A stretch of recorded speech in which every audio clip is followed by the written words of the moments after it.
अब वो संभल नहीं पा रहा है, भीम ने वापस रिटेलिएट किया और उठा के उसको पटक दिया, उसकी जंघा तोड़ दी, हाथ तोड़ दिए, पूरा मुंह कूच दिया, इनफैक्ट उसका सर धड़ से अलग भी कर दिया। नमस्कार मित्रों, स्वागत है आप सभी का श्री महाभारत के इस कथानक में। और ये कथानक वन पर्व में चल रहा है और हमने पिछले वीडियो में देखा था कि भीम से हनुमान जी की मुलाकात हुई थी।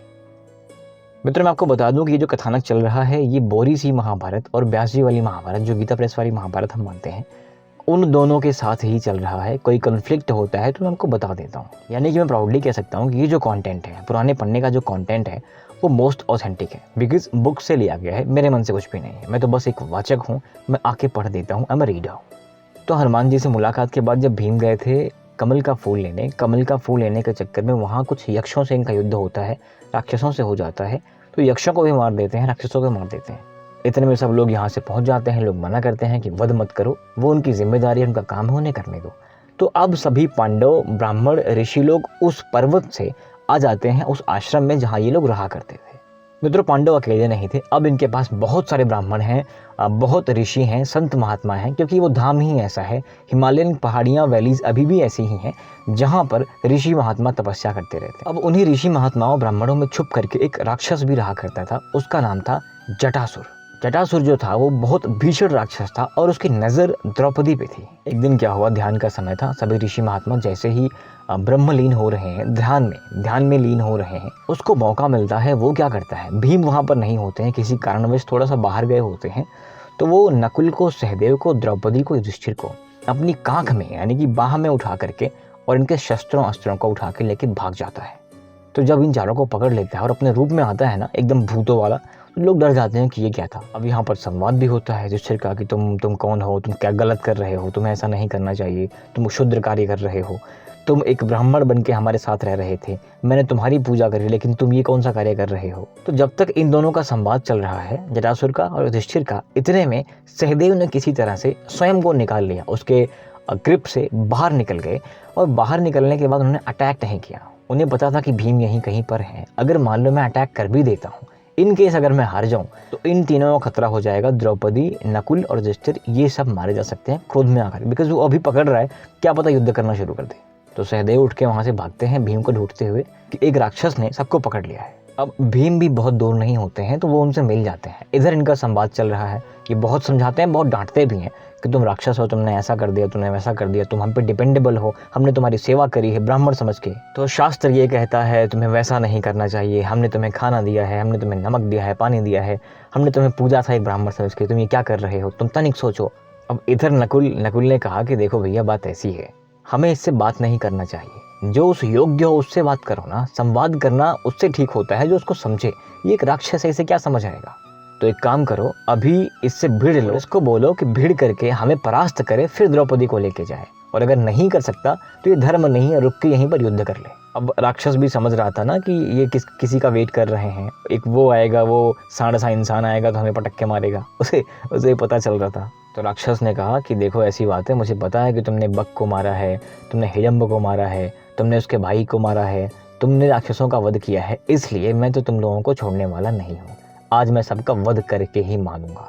इधर महाराज युधिष्ठिर ने अपना प्रकोप चालू कर दिया, बात से दबाने का। उसको इतना ज़्यादा परेशान कर देते हैं ना, बातों बातों में इतना ज़्यादा उसके मन में ग्लानि भर देते हैं कि वो एक बार उसको लग जाता है कि यार ये मैं क्या कर रहा हूँ। उसको बोले जाते हैं कि तुम नीच हो, तुम पापी हो, तुम ये करोगे, तुम वो करोगे, तुम्हारा वध होगा, तुम उसके बाद क्या होगा, तुम ऊपर जाओगे, तुम्हें दंड मिलेगा, ये होगा, कर्मा होगा, भाग्य है, नियति है, मैं कौन हूँ तुम्हें पता नहीं है, मैं धर्मराज हूँ।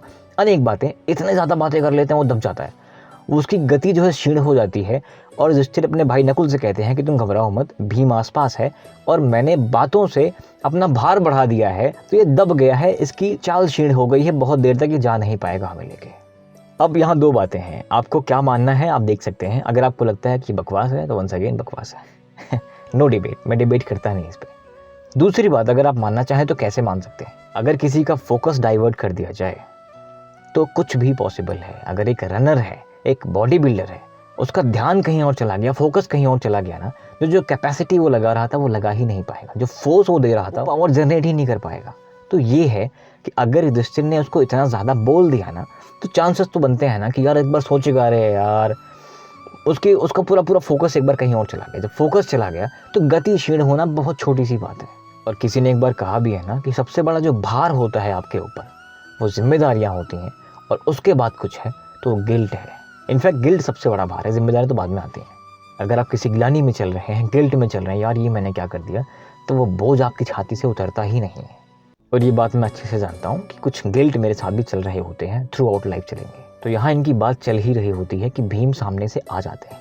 अब भीम ने देखा कि मेरे भाई को, बड़े भाई को, छोटे भाई को एक राक्षस ऐसे मसल के ले जा रहा है, पकड़ के ले जा रहा है, मेरी पत्नी को ऐसे लेके जा रहा है। भीम का पारा हो गया हाई। आप सबको पता है ना कि जब भी राक्षसों का नाम आता है तो भीम हमेशा कूद के आगे आते हैं, कहते हैं कि कोई दिक्कत ही नहीं है, राक्षस है तो मेरे से भिड़ाओ। सहदेव कहते हैं कि भैया ये तलवार मैंने पकड़ ली थी किसी तरह से, चलो युद्ध करते हैं। तो उन्होंने कहा कि नहीं रुक जाओ, इसके लिए तो मैं अकेला काफ़ी हूँ। अब इन्होंने अट्टहास किया, अट्टहास करने के बाद आक्रमण करने के लिए सावधान किया। अब जब सावधान किया तो ये इन तीनों को छोड़ देता है। इधर इनका चौथा भाई पहले छूटा हुआ है, यहाँ ये लड़ रहे हैं। अब भीम से राक्षस का इतना खतरनाक युद्ध होता है, मालूम पड़ता है तो गजराज धाड़ धाड़ भिड़ रहे हो।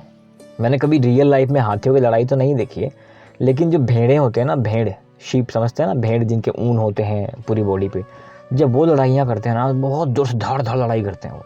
तो यहाँ लड़ाई इतनी ज़्यादा खतरनाक हो रही है कि वहाँ जो पेड़ लगे हुए हैं ये पेड़ उखाड़ उखाड़ के मार रहे हैं। महाभारत में क्लियर लिखा हुआ है कि जो पूरा क्षेत्र था ना वो पेड़ रहित हो जाता है, वृक्ष नहीं बचते वहाँ पर, ये लोग लड़ करके उखाड़ कर फेंक देते हैं। तो भीम ने उसको इतनी मार दी कि वो चल नहीं पा रहा, अब वो संभल नहीं पा रहा है। भीम ने वापस रिटेलिएट किया और उठा के उसको पटक दिया, उसकी जंघा तोड़ दी, हाथ तोड़ दिए, पूरा मुंह कूच दिया, इनफैक्ट उसका सर धड़ से अलग भी कर दिया। तो इस तरह से भीम उसका वध कर देते हैं और वध करने के बाद अपने भाइयों और द्रौपदी को लेकर के वापस उस आश्रम में आते हैं। मित्रों, अगला पर्व या अगली वीडियो जो होने वाली है वो निवात, कवच और अर्जुन का युद्ध होने वाला है, क्योंकि अर्जुन वहाँ से निकल चुके हैं यहाँ आने के लिए, अपने भाइयों के पास आने के लिए। दूसरी बात, द्रौपदी के कई सारे हरण हो रहे हैं। आपने देखा कि अभी कुछ दिन पहले ही, कुछ वर्ष पहले ही एक भरी सभा में द्रौपदी का इतना बीभत्स अपमान किया गया। उस द्रौपदी का अपमान किया जो दिव्य जन्मा है, उस द्रौपदी का अपमान उनके सामने किया गया जिनकी वो बच्ची लगती है। आचार्य द्रोण, पितामह भीष्म, धृतराष्ट्र, कृपाचार्य, अश्वत्थामा, बाकी लोग जो कौरव के पुत्र हैं ये सब भी तो कुछ ना कुछ लगते ही थे, देवर लगते थे। इन्होंने ही इतना विभत्स अत्याचार किया इस पे। आज एक राक्षस ने हरण किया उसका। अब अगली वीडियो में या अगले कुछ दिनों में आप देखने वाले हैं कि एक बार फिर दुशाला का पति, इनका नंदोई जयद्रथ भी द्रौपदी का हरण कर लेता है। तो द्रौपदी पे अनेक अत्याचार हुए हैं। किसी व्यूअर ने एक कमेंट में कहा भी था ना कि द्रौपदी को मिला क्या, जीवन भर उसका तो दंड ही दंड, दुख ही दुख भोगे हैं, ऐसा क्या उसने करा था। तो अगेन हम कुछ कर नहीं सकते इसमें, जिसकी जो नियति है वो उसको मिलेगा। कुछ चीज़ें हमारे वश में नहीं होती, बस हमें ये समझना होता है।